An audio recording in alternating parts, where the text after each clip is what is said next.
tant le temps car les jours sont mauvais.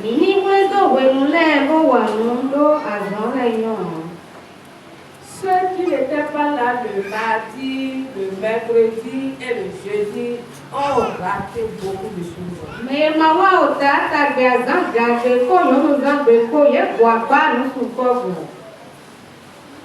Ils ont raté beaucoup de choses.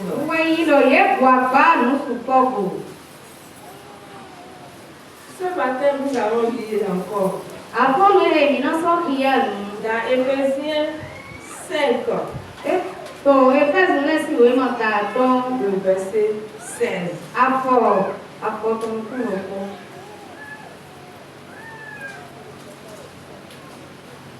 Achetez le temps car les jours sont mauvais.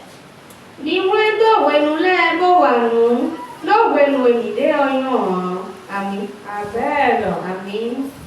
Ma prière ce matin est que le Seigneur nous garde tous fidèles à lui jusqu'à la fin des temps.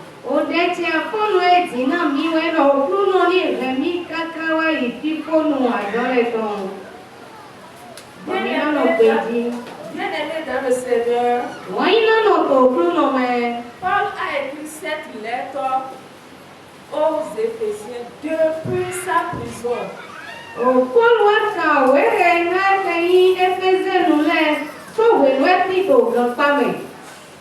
Et cette lettre nous concerne nous aussi aujourd'hui.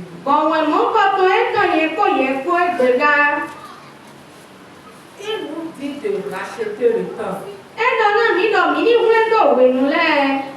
Et nous savons que le rachat, c'est de racheter ce que nous avons perdu, ce qui nous appartenait et nous avons perdu. Nous allons le racheter, nous allons le posséder encore.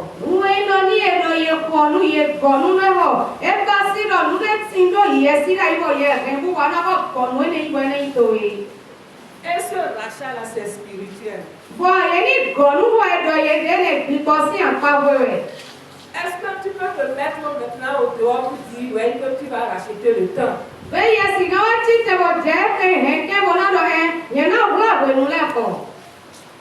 Par exemple, si ce soir à 22h, tu avais prévu de prier.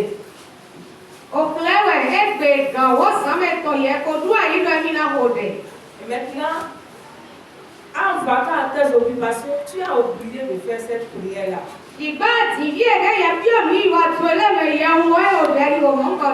Et il sonnait 0h quand tu t'es rappelé que je devais prier à 22h.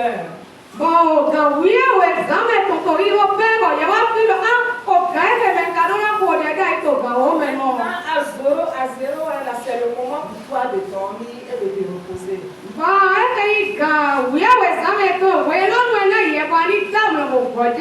Et maintenant, tu décides de reporter ça au lendemain à 22h.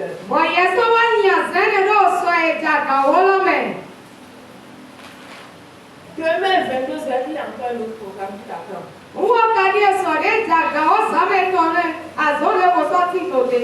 Est-ce que tu peux racheter ce temps-là? Mais étant des enfants de Dieu,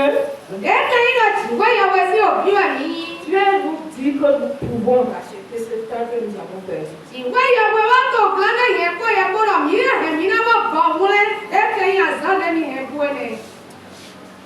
Rachetons le temps car les jours. Quand les jours sont mauvais. Nous avons vu tout à l'heure dans nos sketchs. Ceux qui ne sont pas des enfants de Dieu n'ont pas le temps.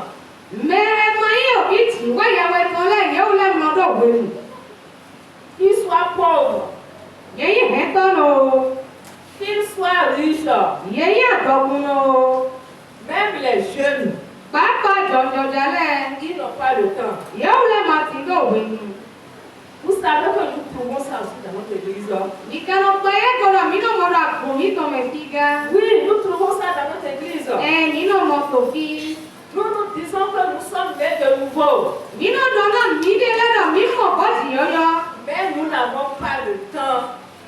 d'écouter la parole de Dieu. Ìgbà mi máa dó òwe nu kó náà ṣèjì wéyẹwé sí òwò. Nous n'avons pas le temps Bí máa dó òwe nu. de venir aux enseignements les mardis. Kò náà wá òkú bíbélì kan tó àzá gbàgbé lẹ̀. Nous n'avons pas le temps Bí máa dó de òwe nu. venir les jeudis Kò náà wá ìyọ́nù ságbé pour la lẹ̀. prière. Kò náà wò lẹ̀. Nous n'avons pas le temps de venir aux jeûnes et prières. Bí máa sọ́dọ̀ òwe nu náà nù bí dápò dẹ́kọ́ lẹ̀. Nous n'avons pas le temps de venir à la veille de prière. Wọ́n ẹ̀ máa sọ́dọ̀ òwe nu náà wá ọ̀sán kọ́ gbogbo dẹ́lẹ̀ ká. C'est déplorable. Efi àwù. Nous allons lire dans Apocalypse, nous sommes verset 12. Sọ́ọ̀kì àdúgbò fẹ́ sí ìwé mọ̀ mi ta òwe àwẹ̀ àpò ẹ̀kọ́ òwe tán. C'est pourquoi réjouissez-vous, cieux, et vous qui habitez dans les cieux. Malheur à la terre et à la mer, car le diable est descendu vers vous, animé d'une grande colère, sachant qu'il a peu de temps. Amen. Nyɔnu wɔɖo vi na dziwɛ, eɖo didiwɛ si wòvɛ lɛ mɔwɛ, didi si wòvɛ lɛ mɛwɛ, bɔɔɖo wotuwɛ, ami. Amen. Toi qui dis que tu n'as pas le temps là.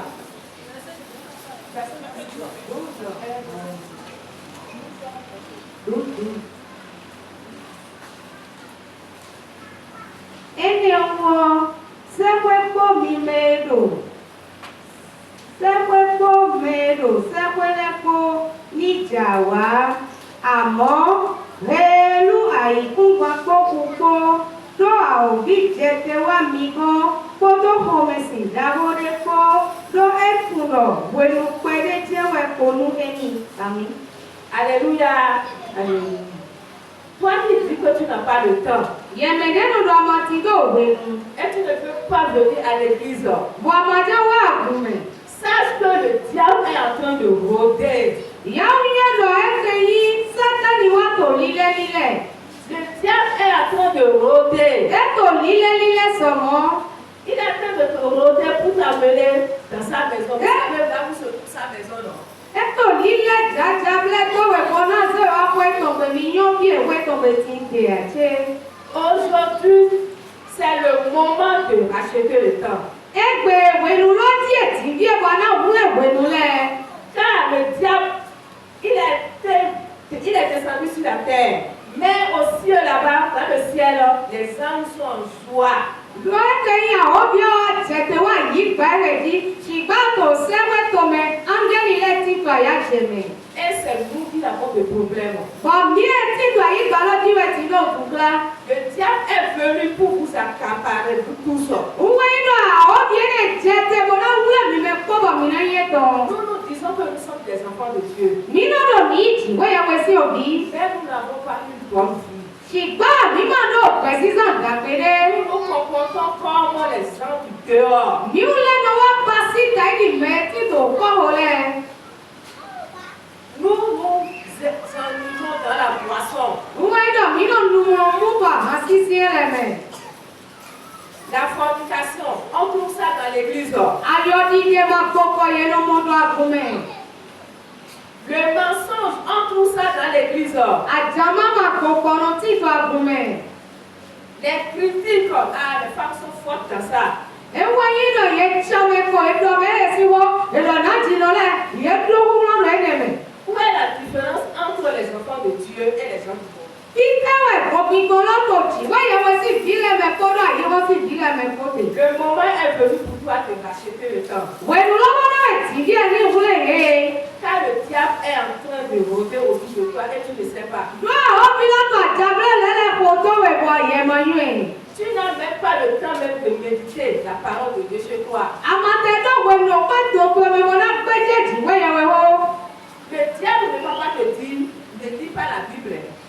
Awɔ bi la tɔ na dɔ ne ma ha ma wo wɔ la blo mɔ. Il va te dire, il faut laisser pour aujourd'hui là, demain tu vas faire. Eno lɔ do ɛgbɛtɔ do sɔ anabasi. Laisse pour aujourd'hui, demain tu vas méditer la parole de Dieu. Ani do ɛgbɛtɔ do sɔ yɛ na ma bíbélì ma wà jí wɛ yɛ wɛ Et wɔ. toi aussi tu vas te dire, aujourd'hui là je suis trop fatigué. Je suis resté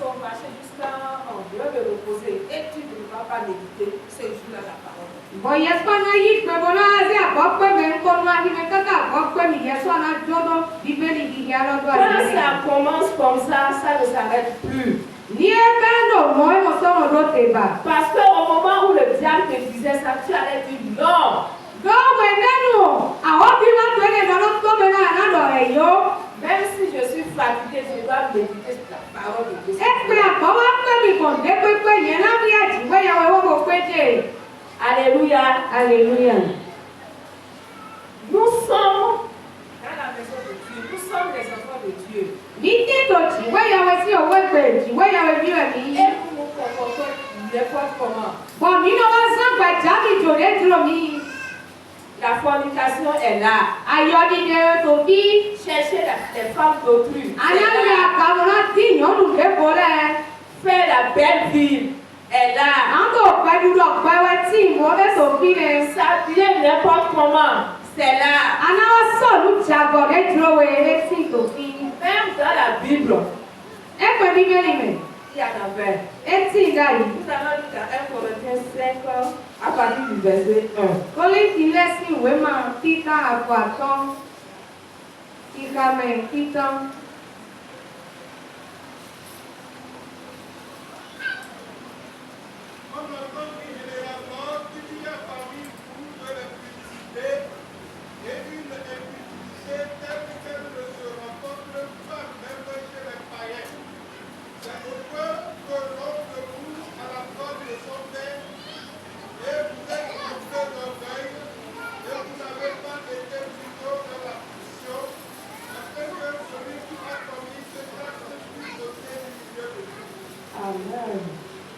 Énoncé bon.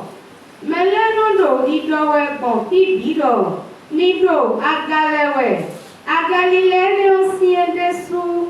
Bon, mais moi, Christ Saint-Toi, les dessous très noirs, nous comment, nous quoi, et dans mes dominés, bon, il tombe aussi assis. Nous nommons Chobo, ou Bekoukoumi, bon, Miloledo, Boyiwe, mais donne-nous mon corps, mais donne-nous mon corps conscient. Jérémie, si maintenant, amen. Alléluia. Alléluia. Vous avez vu, vous avez vu.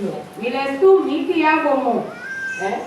Il a pris la femme de son père. Et ouais, il y a aussi. Vous voyez? C'est même pas seulement dans le monde. Nous avons vu dans 1 Corinthiens 5, verset 1 maintenant. Il est fidèle qui a pris la femme de son père. Rachète le temps, bien aimé dans le Seigneur. Parce que tu étais dans le monde, tu faisais ça dans le monde. Maintenant, tu es venu à Jésus-Christ. Tu es devenu une nouvelle créature.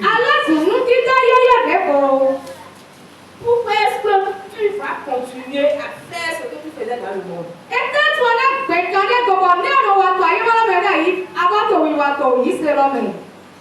Ça veut dire que tu n'es pas encore né de nouveau.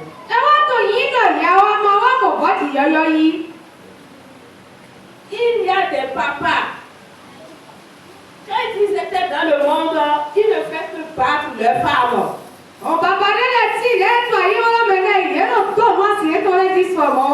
Maintenant, ils sont nés de nouveau, ils n'ont pas changé. Ils n'ont pas racheté le temps.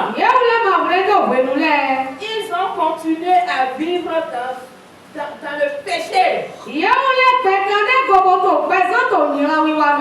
Quand on rachète le temps, on continue, on change de vie.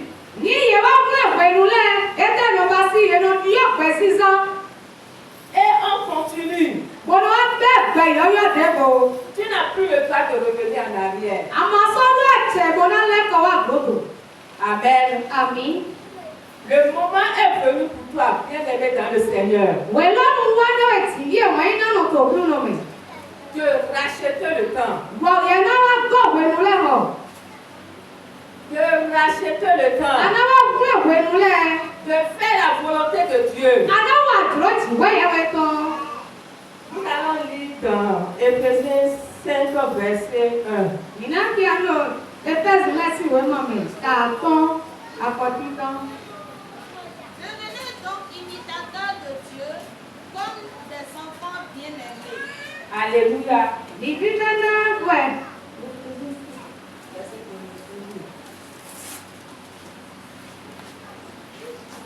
Divina we minu mau. Ene utua midona toka bowanu edon. Amen. Amen. Amen. Tu es un enfant béni de Dieu. Ovi dona no ti weya we tole we yin lo ami. Et c'est de cela que tu dois demeurer en Christ. Etelo na eye mo yana no Christi lo me. Tu dois demeurer en Christ Anawa no Christi lo me. et faire comme Christ. Bona wa nu di Christi. Certains vont dire que c'est difficile. Mi atale la no esi awumo. Mais si tu as la volonté, Ibani ye wa do dro dabe. tu le feras. Anabasi. Parce qu'on a dit de racheter le temps. No ye ni umle wenu le ho. Si tu es une personne, je prends mon exemple, Ye yi mene ye na si apadire che. et peut-être que Dieu m'a donné 100 ans à vivre sur terre. But weya we na mi o we kan we ko bana no bena. Et j'ai passé 50 ans dans le péché. Banwasa ogbe. Kande awo si o we si santo nyame. Ou bien 10 ans dans le péché. Abi kande bango wa yando. Ne dis pas que c'est fini. Maodo e boblo. Tu peux encore racheter le temps. Ahe anaso go wenu le we. Ce qui est passé est passé. Wa ko juwa ile ko juwa yi. Parce que certains vont dire, pendant les 50 ans, qu'est-ce que j'ai fait? Mene le na no do we kande awe ne metel ka toke. J'ai fait des trucs qui n'ont pas honoré mon Dieu. Nwa nu le komando yi kana ti we ya we je. Est-ce que mon Dieu peut me pardonner? Be ti we ya we gan so ke mi ya. Non, mon frère et ma soeur. No bi te mi onu tunu eyo. Le moment est venu de racheter le temps We lo nu wa ti ye bona we nu ene le. et de commencer à servir l'Éternel. Wana so komando kogo bona jesi sendi. Toi, tu dois avoir le temps pour Christ. Ye adona do we nu na Christi. Tu dois avoir le temps pour l'évangélisation. Adona do we nu na ila we dagbe. Toi, tu étais perdu. Ye ko puda yi. Le Christ t'a racheté. Igba Christi wa bo ye ho. Et tu es devenu une nouvelle personne. Wa wala su pe to yoyo. Plusieurs encore sont dans le monde. Su poso ti do yi ni ara me. Ils sont en train de errer. Ye lo wa to bubu gbenu. Ils sont en train de chercher la vérité. Ye wa to bubu la ti pe. Toi, tu connais la Ye vérité. yo nu ko lo. C'est le moment pour toi de sortir et d'annoncer la bonne nouvelle à ces gens-là. We lo nye ba na ko we la wa dagbe na me ne. Parce que le Christ t'a déjà racheté. No Christi ko go ye ho. Il t'a racheté de tes péchés. Every we so ni ando to ele me. Il t'a racheté de tes fornications. Ayo di de to ele e ke we so me. Hein? Il y a des gens qui sont dans l'église, mais des samedis là, il faut les voir. Il y a des chrétiens qui vont en boîte de nuit. Me ne le wa ti gba fun me wa yi ko e to sati de gbere. Le o le no igba du tele we du tele ki le no me le. Ils vont dans les buvettes. Ye no ya hanu tele de de godo. Est-ce que celui-là, il a racheté le temps? Be me ne wa kule we nu le ya. Ton commerce ne te donne pas le temps de venir écouter la parole. Bien aimé, rachète le temps. Ajo to ma na we nu ani wa se ti we ya we ko mo yi na no. Kule we nu le. Le thème de notre année nous dit Owo ka we lo to to di do na. retour à Éden, source de bénédiction et de prospérité. Le ko wa yi de te ni. Do nu yo na to ko do e ke yin do na to ko. C'est Dieu qui bénit. We ya we no to na me. Tu dois faire ton programme pour venir servir le Seigneur. Adona basi o ki to to e bona wa se o no. C'est pas commerce que tu es en train de faire là qui va faire que tu seras riche. Àjọ̀dún ẹ̀wà ọ̀wà àtẹ̀lé ẹ̀wà náà sọ̀kọ̀ náà ìdọ̀kùnú ọmọ. Nous ne faisons pas les mardis. Tààtà gbẹ̀rẹ̀ Si nínú ọ̀wà. nous faisons les mardis, nous allons comprendre que c'est vrai. Ní nínú wa tààtà gbẹ̀mí náà mú orúkú jẹ́ gbọdọ̀ ló gbọ́ mẹ́rin wọ́n lẹ́lẹ́ náà ẹ̀mí jẹ dọ̀kùnú. Les bénédictions, quand on parle des bénédictions, là sont spirituelles. Dọ́lá ẹ̀wọ́dọ̀ ètè dọ́lá ìmùkú màmọ̀ ẹ̀pín gbọ́mọ rẹ̀. Depuis des années, nous sommes en train de faire des commerces. Sọ́ọ̀bì bẹ́ẹ̀ lọ wọ ẹlọ́tọ̀ rẹ̀ àbí wẹ̀sùn pọ̀ nínú àjọ wa. Mais est-ce que nous sommes bénis jusqu'à maintenant? Nous sommes bénis. Bẹ́ẹ̀ni káyí dọ́lá lọ káká jẹ́ ìgbètì yé à ọkàn mi ọ. Est-ce que nous sommes bénis? Bẹ́ẹ̀ni ká mọ̀ dọ́lá lọ yíyà. C'est vrai qu'on trouve le peu qu'on va manger, mais ce n'est pas de cette bénédiction que le Seigneur est en train de parler. Ọ̀pọ̀ ẹ̀mí náà dùn wọ́n náà fún àdọ́kù mi náà mọ̀. Ṣìgbà ẹ máa yí dọ́lá ní wọ́n rọ̀ ṣùgbọ́n yẹn wẹ́tẹ̀. Si tu veux être béni, rachète le temps. Ní ajá yóò dọ́lá náà wéwèlú lẹ̀. Parce que le diable est en train de rôder autour de toi et tu ne sais pas. Lọ́dẹ̀ gbẹ̀yìn lọ́kàn ó fi lọ́wọ́ tó lílẹ̀ tó ẹ̀yà máa yún ẹ̀. Même si tu restes à la maison, même si tu vends, tu ne vas pas trouver les bénéfices que tu veux. Ní àwa lọ́wọ́ ẹgbẹ́ àbí àtẹ̀sà ló ga ẹ̀ lẹ́mẹ̀ àmọ́ náà wá mọ̀ àlè létí àgbè. Le Seigneur te dit de racheter le temps. Òkú náà wá tò ní dáná rà ní ìwúrẹ̀ wẹ̀lúlẹ̀. La parole de Dieu te dit ce matin Òwò tí wẹ́yàwó tó kò ní dáná rà fọ́nù ẹ̀ de venir à lui àní wá wọ̀dé. parce qu'il a les bras ouverts. Lọ́ àlọ́ ẹ̀kọ́ tó kíkẹ́. Cher enfant, rachète le temps. Òbí fífẹ́ náà lẹ̀ ní ìwúrẹ̀ wẹ̀lúlẹ̀. Ce n'est pas seulement les grandes personnes. Ẹ máa yí mẹ́wọ́ lẹ̀ kẹ́rẹ́. Les enfants aussi doivent racheter le temps. Òbí lẹ̀ mi ọ̀sùn mi ẹ̀mí náà wúrẹ̀ wẹ̀lúlẹ̀. Maman te dit, ah, aujourd'hui c'est mardi, aujourd'hui c'est jeudi. Viens à l'église et toi tu dis non. Na èdè yàtọ̀ wá lọ ẹgbẹ́ tààtà gbẹgbẹ́ yóò ń sẹ́gbẹ̀ wá àkùnrin àná rẹ̀ yóò. Parce qu'il y a beaucoup de nos enfants qui n'ont pas le temps les mardis et les jeudis. Hein. Lọ́sùn kọ́rọ̀ bílẹ̀ mẹ́mọ̀ tààtà gbẹ̀ yóò ń sẹ́gbẹ̀ rẹ̀ máa lọ́wọ́ yìí. Ils trouvent les prétextes que on n'a pas vite fini les cours, on a fini à 19h, ceci, cela.